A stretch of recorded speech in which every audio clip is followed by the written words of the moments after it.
Enter pageant season with none other than Nikita Tanwani, pageant coach, model, and former Miss India. Thank you so much, Nikita, for joining me on this episode of Karishma Connect. I am so glad we connected, and I'm really looking forward to getting to know you and what you do a whole lot more in this podcast. Thank you once again.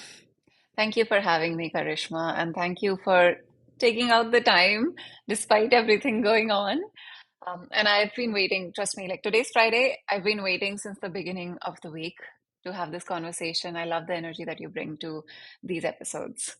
Thank you so much. Means a lot to me. Thank you. It's been a wait likewise here as well.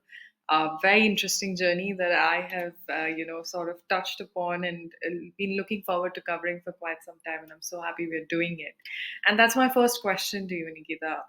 Tell me about the journey so far, and you've had quite a different one. So please dive right in. That question always gets me because, when people ask me, what do you do? I'm like, do you have like 10 minutes? Um, Yeah, so it's been a very interesting, and I would say I've been quite fortunate to have this journey.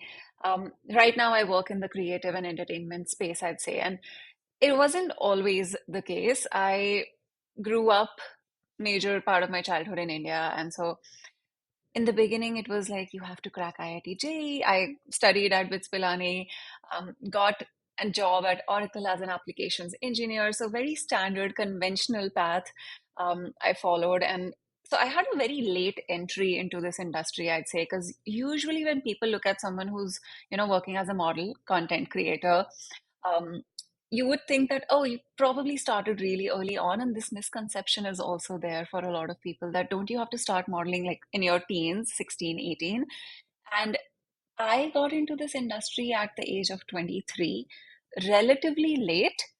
But what I learned over time is that it's not impossible, right? So it was a ray of hope that I had gotten from a senior of mine, a college senior of mine that I had seen walking in a fashion show. And I think the desire to be in this industry was always there. As a 16-year-old, I told my parents, arts ले लेते हैं क्योंकि मुझे तो modelling करनी है and You knew that it. didn't yeah, I knew it in my heart what I want to do. That conversation did not go very well. They said, maths it is, and you're getting into coaching. And I followed that path for a few years. And I think it definitely like instilled discipline in me.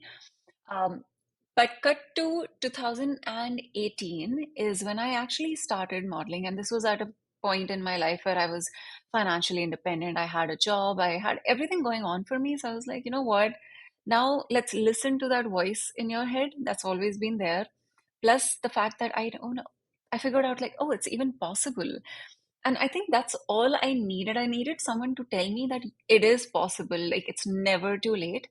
And so 2018, I won my first online national pageant. Knew nothing about it, but filled up the form online. And thanks to social media, it has changed my life in so many ways. Social media is how we connected, in fact, right? Yeah. And so it brings the world so much closer to you and things that I didn't know about, people that I would have never met in my day-to-day life. Those are some of my best friends and mentors now. And so 2018 was a very milestone of a year in my life because I ended up winning the first pageant that I competed at. Did not expect that to happen.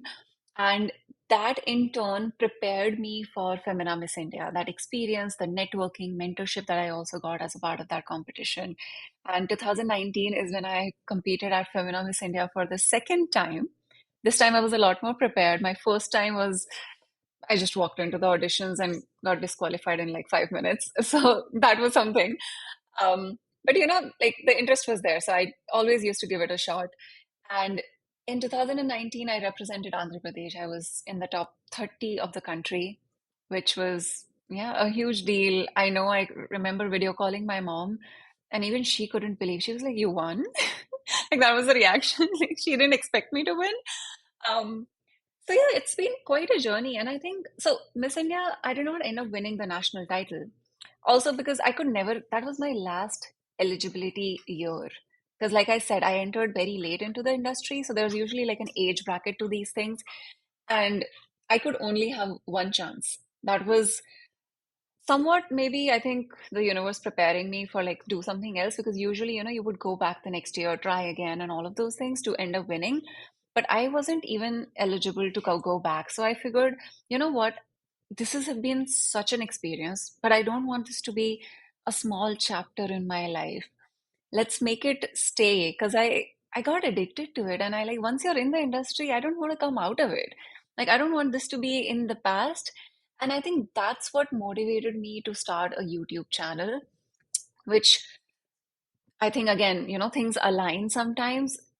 2019 I was in Miss India. 2020 the pandemic happened, and it was when I was starting YouTube. And I think for so many content creators, the pandemic kind of boomed content. Many of us, I feel like the pandemic had a silver lining for a lot of people, in the way that we all realized life is short.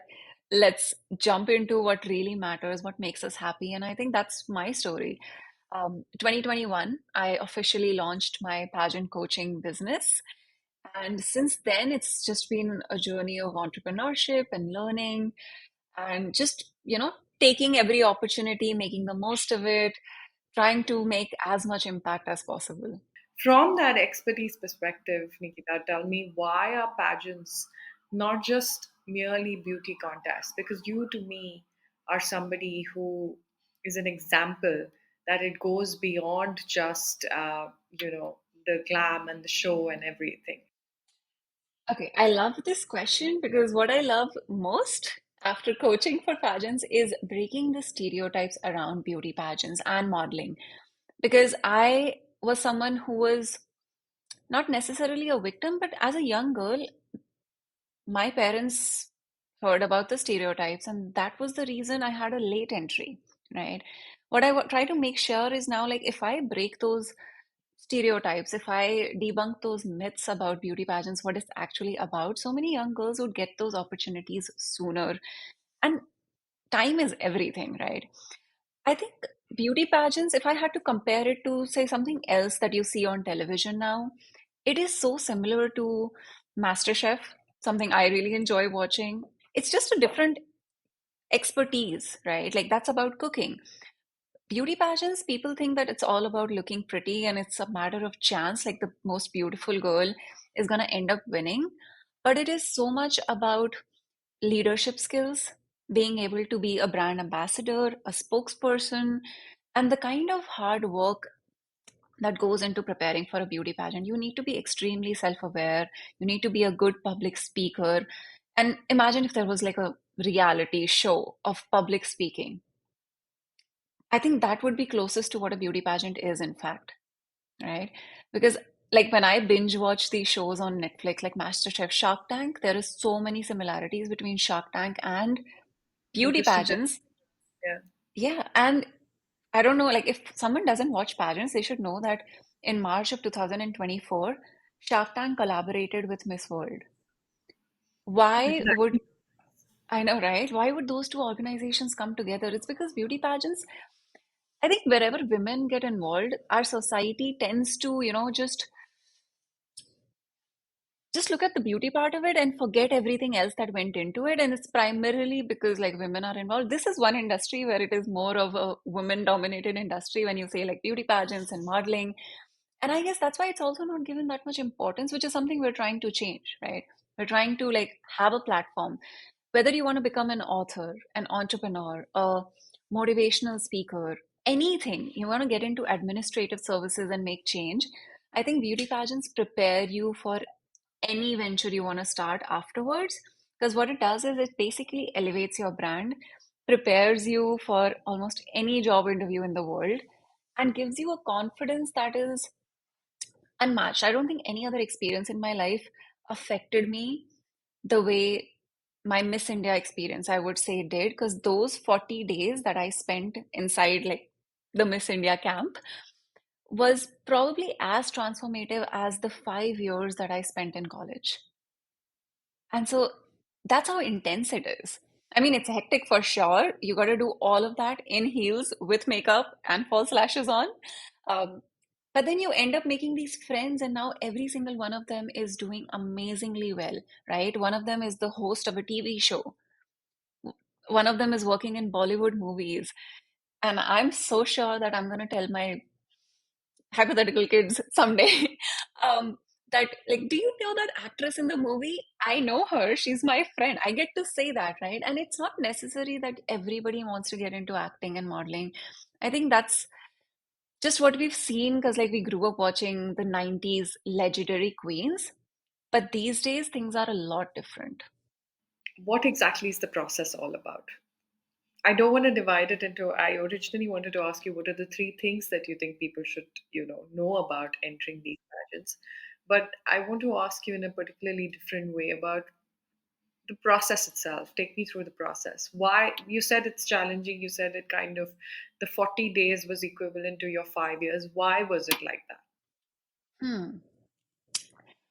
I remember when I went to college, and I think something similar happens in most colleges. You know, the first semester at least, it's about like your seniors are going to ask you questions, they're going to try to know you, what your interests are. And you realize you enter college, and some of us are like, oh, I don't even have a hobby because like I was so busy studying. I think so, there's a large section of students who can relate to that. Now, imagine you go into a beauty pageant and it's just like crunched into a lot shorter of a time duration, but they expect you to know yourself really well. What are your strengths, weaknesses? Where do you see yourself 5 years from now? These are all like HR job interview questions, right? Now that, but you're competing at national level. So, to be able to answer questions like that, to be able to face an audience, to know that if I'm visiting and shooting for a certain sponsor, how do I market their product, but also promote my own brand and myself because you are the brand, right? Those are such essential skills. I feel like it helps, especially in entrepreneurship. Like I understand branding and marketing so much better because of my pageant experience now. That's just one aspect of it. Besides that, you obviously look on your appearance and your personality, I would say. So I improved my posture because of my pageant preparation journey. I used to be like such like hunched shoulders, always like leaning over a desk, and I was that person. Like the way I walk, the way I stand, sit, etiquettes, networking, fitness, styling, being presentable. I think makeup is not as shallow as people make it sound to be. Like, oh, you look pretty and that's why you won a competition. Is actually that was just how I showed up to the competition, but that's not what the competition was, right? Of course, you're not going to compete in evening gowns with no makeup on. That makes no sense, right? But the actual skill that's being tested is the confidence and like how you promote yourself, how do you speak. And at the same time, one major aspect of beauty pageants that sometimes people don't even know about this is that there's a social project involved, which we call an advocacy. Because hundreds and thousands of women compete at national competitions and beauty pageants every year, every single woman comes with a platform project, which is what cause matters to you the most and how do you make an impact and make the world better. So many NGOs and social ventures have been founded by beauty pageant queens. And I think nobody like really looks at that part of it. Priyanka Chopra is a UNICEF ambassador because she was Miss World. I mean, look at the importance. If you see like a lot of Miss World winners work with UNICEF. So that's the platform you're getting, and it's not easy to be a UNICEF ambassador. They're going to look at some qualities, right? You being pretty is definitely not one of them. Absolutely. And to be able to sustain that as well, I think it takes something in you to kind of even keep that going because what happens once you've learned all of that, and then once the crown has gone off, it's really you kind of maintaining that. Absolutely. There was this interview of I, I'm forgetting the name, but Lewis Hamilton, the F1 driver. There's an interview of Lewis Hamilton in which people ask, like, okay, you have such a platform, obviously, like whether it's social media or in general, like he's known. So when he says something, it's heard by thousands of people, it's being paid attention to, written about. Similar stuff with beauty pageants, right? That's the kind of platform you become a celebrity. And Lewis Hamilton put it so well. I remember in that interview, he says that it's my moral responsibility to want to do something good with this platform that benefits not just me, but everybody around me. And that's the essence of a beauty pageant. Specifically, Miss World has a segment called Beauty with a Purpose. That's what it's about. Like, you go there not because I want to become a Bollywood actress, that's just the byproduct of it. But what you actually do with the platform, how you end up winning that competition, is what you've done for, say, the people of your country at least. Tell me about some of your tips for pageant entrance, especially with your experience so far. This is going to sound unconventional advice, but I feel like start doing therapy or get some kind of mental health counseling. And you don't have to be struggling with mental health to be in therapy, right? Like, I'm a mental health advocate, and I always say this. It has helped me develop so much as a human being. Like, when I look back at like 5 years ago, it's like I was not in the right mind clearly. Like, what kind of choices and decisions was I even making? Um, and so if you do that, the kind of conversations I have with my therapist, like, she changed the way I behave, I live life. And if you're going into a competition, the reason I recommend that as the first step is because you have to be really secure and self-assured and have really high self-esteem if you're going in a beauty competition. Because if you're going in there thinking, I'm going to be surrounded by very beautiful looking people in general, you need to have that self-esteem to not be intimidated just by outer appearances, know your worth, and that inner work is very important before you put yourself in a position like that. It also gives you a lot of confidence. Once you go out there, there were things that I did not even know I'm good at this because the pageant pushed me in those situations. I don't really have a choice there, right? Um, but walking out of that pageant, one of the things that I have been able to overcome is stage fear. My knees used to shake on stage. Now they don't. And there's a very significant moment that I remember coming out of the wings and stepping onto stage. And this happened in the middle of the competition, not even on the finale night. And I walked out and I remember thinking, and that moment has stayed with me years later, where I was like, my legs are not shaking anymore. And I'm like, because I've done this so many times now that now I don't get scared. Of course, I'm nervous. There's a little bit of that nervous energy which you channelize. But I'm not terrified. I'm not physically shaking and trembling anymore. So I've gotten that, and I feel like that was such a huge achievement and personal win for me. So, doing the inner work, step one. Step two, do things that scare you. If you know that you have a certain weakness or a fear, try to like overcome that because it's just gonna amplify your chances of winning the competition. Because if you don't, the competition is going to teach you that for sure. You're going to overcome that fear during the pageant, if anything. And number three, I would say try to hmm, have a talent. Yeah. I think that's one thing that people sometimes often forget. Like, we think about the beauty and the work and the communication and everything. But like, if you're really being strategic, I think that's one thing I would probably change if I had to go back and like redo a pageant. I would have a performing talent, something that I can do on stage, because like it is a performative competition as well. It's something that I started doing these things a lot later. After the competition is when I actually studied theater. Now, I had a late entry. I keep saying this. So like I didn't have, say, family members or friends to look up to in the beginning. So there's a few things that I learned after the competition, just because everything happened so quickly for me. I only got one attempt and all of those things. And so if I had to redo that, I think theater, for instance, like now I would have done theater before I went into the competition and prepared a monologue for the talent round, right? Or I took singing lessons after the competition, like all of these in the last couple of years. And I feel like I did all of these things, but this version of Nikita did those things because she became that person. She starts to take up some new hobby lessons every few months, right? That was not something I used to do earlier because I was never exposed to such people, such creative people in the industry. And so that's something I feel like teaches you a lot. Like theater gives you confidence, singing teaches you how to utilize your voice, which in turn helps you in public speaking. No matter what talent you take up, I think something you're going to learn that's going to actually help in the competition. How can people make the most out of Conquer? And first of all, tell me about Conquer and what makes it so special. Tell me about, is there one success story that you can share from the platform that you think people should know about as well?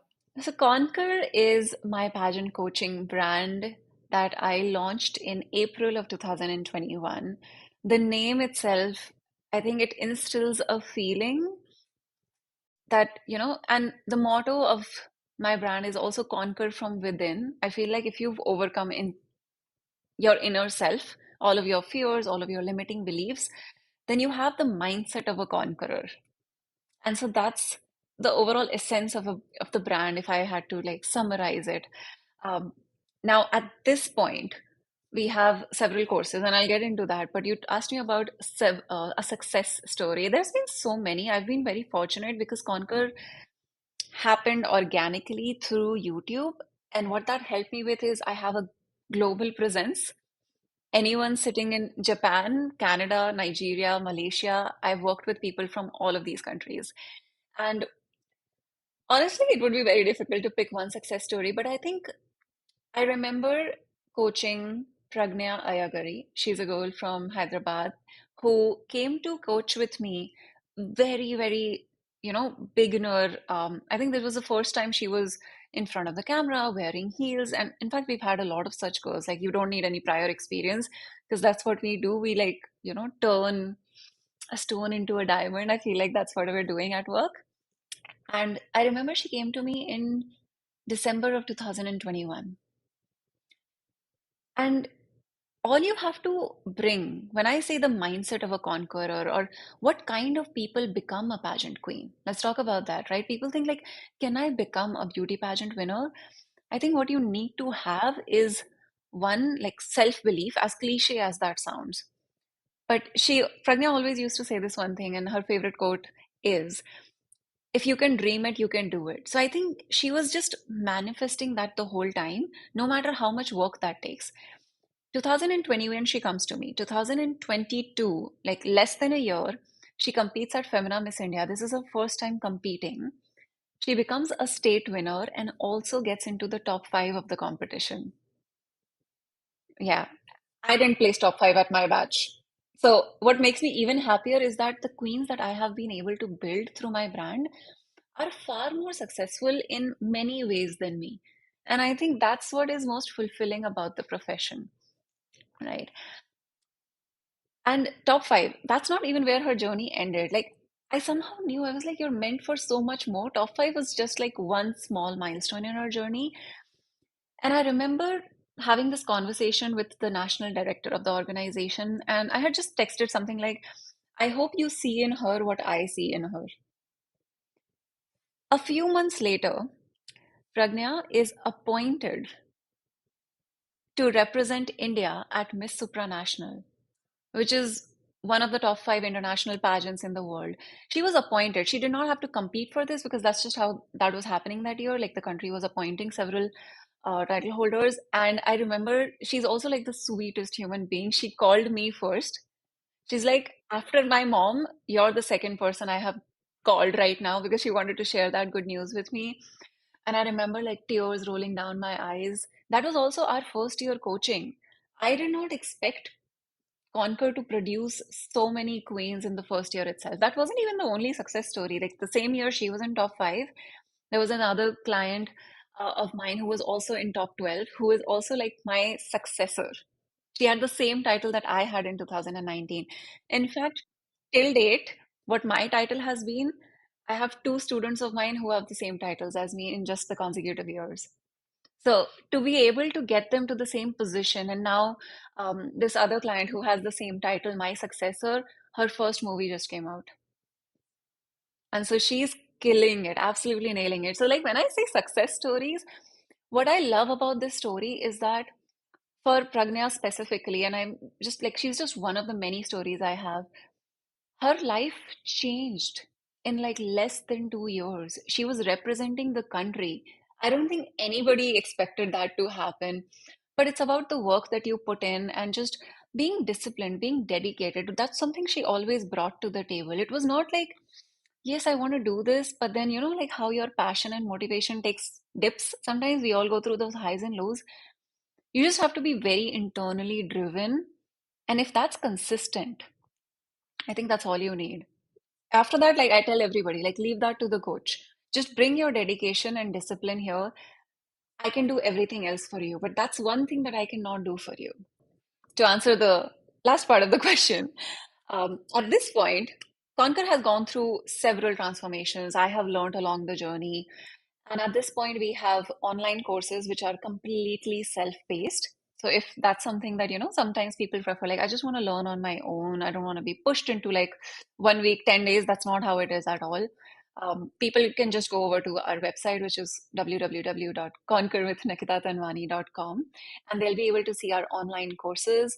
They'll also have the option of one-on-one mentorship because, of course, like I love getting to know people. This is the best part about coaching. And so we decide based on, are we a good fit for each other? And then we take it from there. People work with me a year in advance. Like pageant preparation is a long, long journey. And a lot of people work with me even after the competition because, like we talked about this, right? What do you do with the experience is also a part of the coaching and mentorship. And it's pretty easy to just get access to any of that. If you don't find what you're looking for on the website, hit me up, like DM me, email me, and then I get on a call with like many people. And just getting through like that phone call tells me everything that I need to know about the person. And then we guide them from there. Maybe, they don't need a course. Maybe they just need accountability consultations, right? Maybe it's just conversations that they need. They just need like someone to motivate them. So we've done that too. If through a conversation, I feel like what I try to do is I try to see which part of my life and which version of me is there in this person. That's the best way for me to understand how I can help you because I put you in my head and I can place you like I was feeling this at this point in life. What was I supposed to fix right there and then? And so that's how we work with one-on-one coaching programs. But how do you maintain the authenticity, keeping it virtual? Especially like you mentioned, when you have to walk in heels, or when it's about the posture, when it's about these practical aspects. How do you navigate that through the virtual platform? Have you figured out your way around that? Honestly, I don't think anything is impossible, even if it's virtual. There is a misconception in the industry. I know a lot of people are like, no, I need in person. So remember, I just told you like there are two successors of mine that I have coached. One of them is competing in Miss India like today. Their finale is in 5 days from now. So the yes, so the current Femina Miss India Andhra Pradesh 2024, right? Student of mine. You have a cohort right now because I've been following you and I've seen that you have a Concours cohort, quite a wide one. That's quite a Yes. range of people there. I've seen the posts, So yeah. something that I don't think a lot of people know this. This client of mine, state winner, top 31 in the country, competing right now. I have never met her. She has been she has been trained virtually throughout, and she came to me, I think, 2022. I've been working with her for 2 years now, and I have never met her. I have directed photo shoots for her, taught her how to pose. This is something I do virtually for a lot of clients in India still. In fact, all across the country, right? I was able to coach Miss Supranational Malaysia, and we worked on her drafting and her speech skills. Um, I remember there was a client competing at Miss World Japan in my first year, completely virtual coaching. So that's the thing. Why should I have the conqueror mindset, right? Why should we let a medium stop us from doing what we're good at? And I just don't think that internet stops you from anything. If people can learn from YouTube, I meet so many clients, they tell me that, okay, I've been preparing for the pageant for a year, and my YouTube comments, like some of my favorite comments, that I ended up winning my competition because I watched your videos. Without even having a conversation with me, if you could end up winning a competition, don't you think a one-on-one video call is going to be very, very successful? So I think it's just figuring out, like, have the right amount of space. Don't be in a small corner in your bedroom because, like, we're trying to teach you ramp walk. What people have done is it's about, like just getting things done, what we call like jugaad. If there's a will, you're gonna find a way. People have booked gyms and dance studios, yoga studios, whatever they find. Get a tripod, get a phone. That's all you need. You have the whole studio to yourself. I have a long space to myself. I make sure I'm giving the same kind of setup that I would in a one-on-one in-person session. And we've had several success stories like that. I remember Miss Manchester 2 years ago, who is now walking in London Fashion Week, and like she's everywhere on the ramp. Never met her till date. Completely virtual coaching. So we've had so much success virtually, and I think people just underestimate the power of internet and social media. What's different about pageants from one country to another? How does it change? Are there any differences, first of all? And if there are, then what's to know from it? If I had to look from a inner work preparation perspective, not a lot of differences. Eventually, they're kind of looking for the same kind of person, right? But let's say, and because there can't be a lot of differences. Like right now, Miss Universe India this year was accepting NRIs. One of the contestants I remember, she has competed at Miss USA and was a runner-up. And she competed at Miss Universe India. So from a preparation perspective, I wouldn't say it's drastically different. Of course, you have to look at the format of the competition. If I was explaining this to say someone like a beginner, in USA, what I've noticed is the pageants have a lot of scholarship offers, which I think is very empowering to young women, right?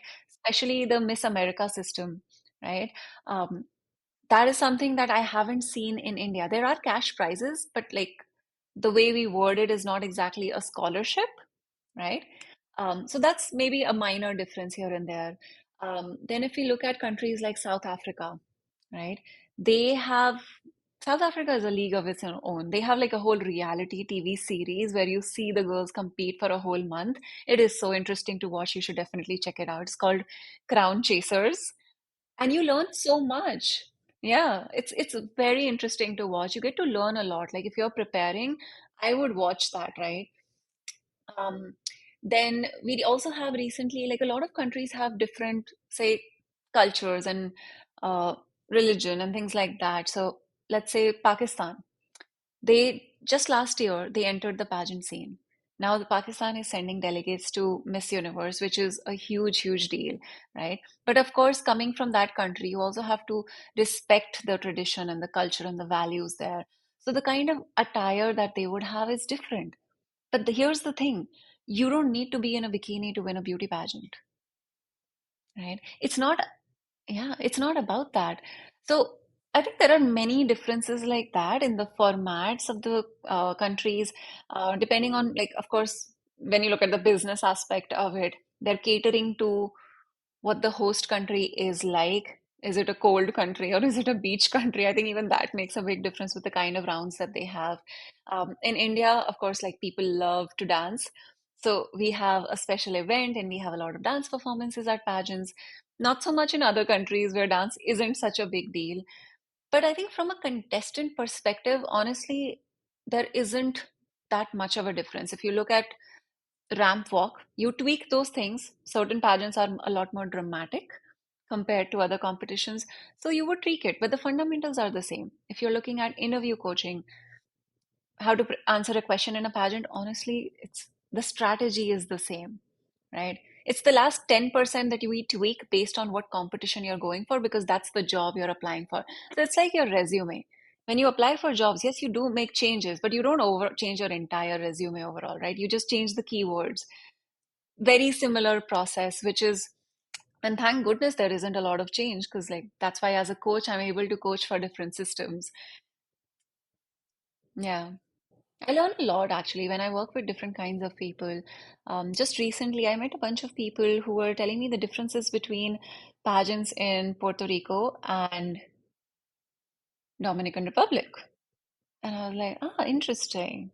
Yeah. So what I learned is like you need to know Spanish very fluently if you're competing in a pageant in Dominican Republic. However, Puerto Rico, since it's a little farther from the Caribbean countries, your Spanish can be okay-ish and you could still manage with English. And I was like, huh, interesting. So see, like that is something I just like picked up in a conversation. But as a coach, now I'm a lot better equipped to help someone competing in any of these countries. Tell me, beyond all of this, Nikita, why is it important in today's times? Because being part of a pageant is very much also learning to make your own personal brand, right? And then there's this entire conversation right now about personal branding and how it's important, how it's not just meant for the celebrities and the big wigs and the politicians, it's also meant for everyday individuals, like, say, for example, me in this case, or anybody else, all of us. Why do you think it's important, and what do you think you can share from your experience of having done and having experienced that space so closely, that everybody else can also kind of take on and apply through their own sort of experience journey? So ahead. See, why branding is important, even more so these days. I think it's always been important, just that the conversation has been coming up thanks to the internet and social media. We're talking about these things a lot more. This generation is quite woke. And I think it's more important to have a brand, a strong brand these days, is also because the attention span of people is a lot lesser these days. You don't get an hour with an investor, you get 5 minutes. So, that elevator pitch that we've all heard about, you kind of have to have that even if you don't have a startup. I mean, if I'm going to a pageant just to attend it, let's say I'm in the audience, but I know that I'm there for networking reasons. If I don't have a strong brand, I won't gain anything from it. Everybody wants to grow, everybody wants to network and to be seen. You need to have visibility, you need to put yourself out there, but you don't get that much time to put yourself out there anymore, right? And also, there's like 100 people competing for the same opportunity. So now at this point, it's not about just your talent and your skill and your expertise, but it's also about how you've marketed yourself, right? Something I've learned as an entrepreneur is a confused buyer will not buy, right? So your brand needs to be so specific. You have to have a niche. Social media algorithms kind of force you to have a niche these days. And so I think if you're just, if you want any kind of freedom, if you want to be irreplaceable, I think that's a feeling that everybody has started to have these days, right? Earlier, like our previous generation was more like, okay, we need stability. We need to just be in the system. We need to be a part of the system. Now, this generation is more like, I want to stand out of the system. I don't just want to be a drop in the ocean, for instance. And that's why branding comes in. Now, if there's one thing I've learned about branding, of course, there's a lot of educational content out there about how to make a personal brand. But I think what's important is timing, right? You could be putting in so much work, but if you missed out on when, let's say, I say in Hindi, like, loha garam hai, you're gonna need less effort to mold that, right? Whereas the same metal is gonna require like a lot, 100 times the energy if you're not doing it at the right time. From a pageant perspective, what I teach, and which is why I said, why do so many clients work with me after the competition is over? It's because now the conversation is, at this point, my followers have increased. They're gonna eventually drop out and unfollow if I don't have anything interesting to offer after the competition. So you have this platform and there's everybody's watching you. They want to know what's your next move. You can either go back to your regular life, and the pageant and all of that celebrity status that you had could be a short-term chapter in your life, or you could take that platform, regardless of whether you won or not, doesn't matter. You had the platform. Now that's when it's the right timing. Whatever you want to launch, you want to say, you want to build, that's the time when you do that, all of that stuff.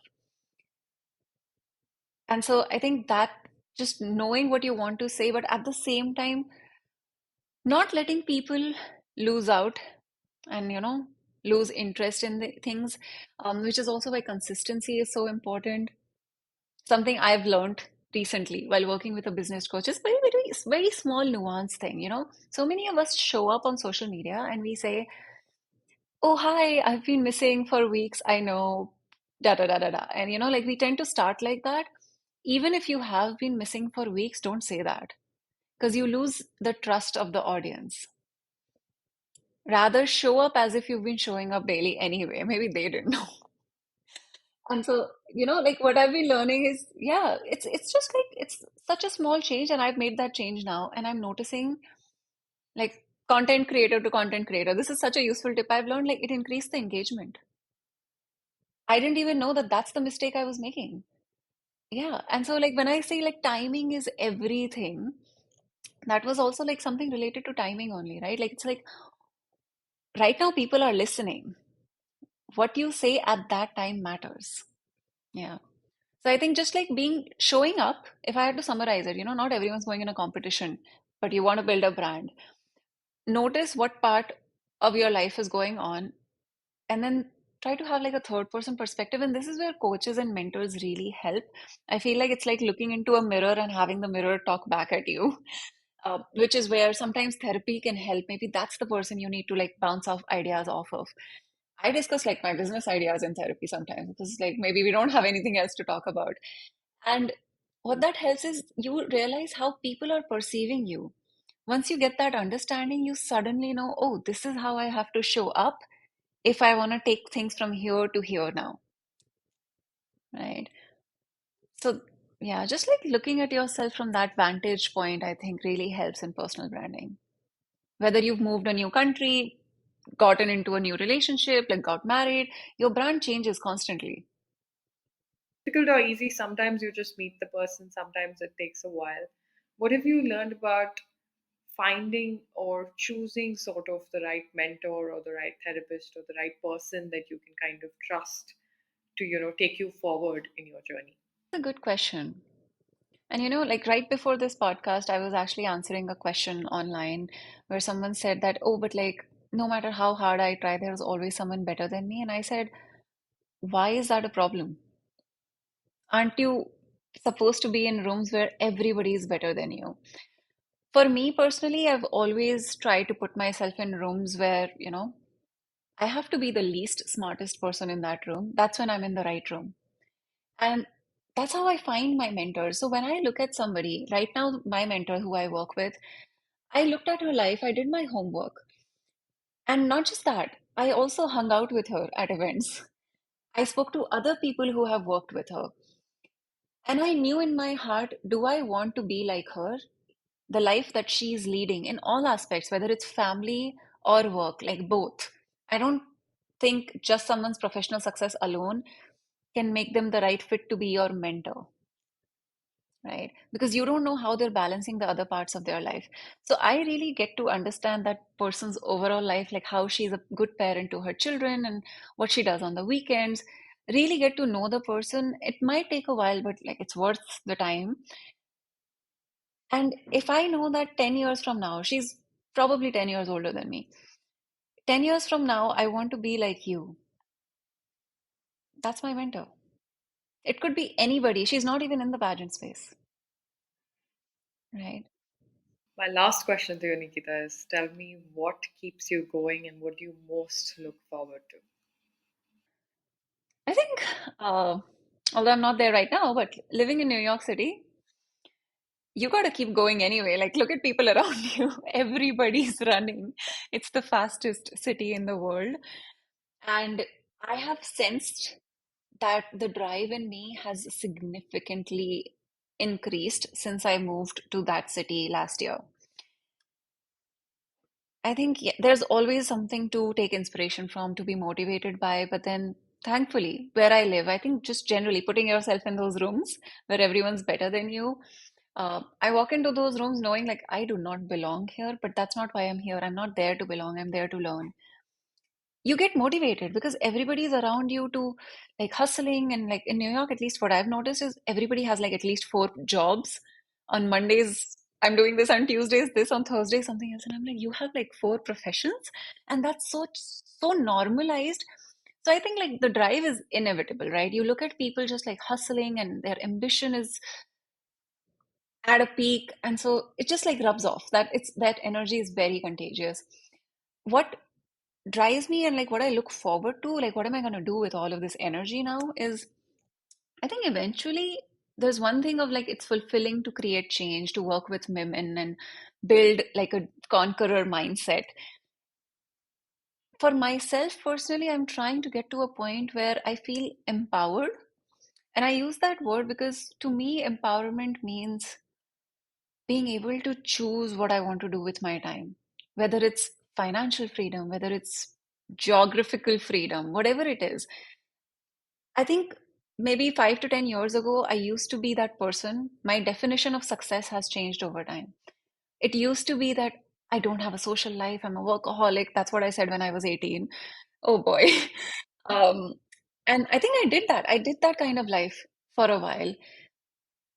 But now it's more like now that I have a family, I think no, if I'm not able to give them time, then what's the point of professional success? So now my goals are slightly different. And so I look forward to that. And so, like I said, like my brand changed over time.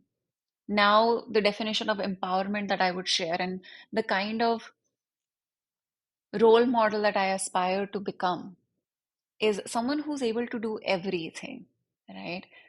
People think that getting married means your modeling career is over. Fortunately for me, it's only gotten better. And so I feel like, okay, now that to me is the kind of brand I want to have. That is what young women need to look up to, right? So I need to be living the life that I want women who come after me to continue living. And so like those are the thoughts that am constantly thinking about. So it's not just about like, okay, am I good at my coaching business, but also how long am I going to continue to coach if I'm not growing myself? So you have to kind of like parallelly work on both things. But yeah, personal freedom and empowerment is like the end goal, and everything else is just a part of that journey.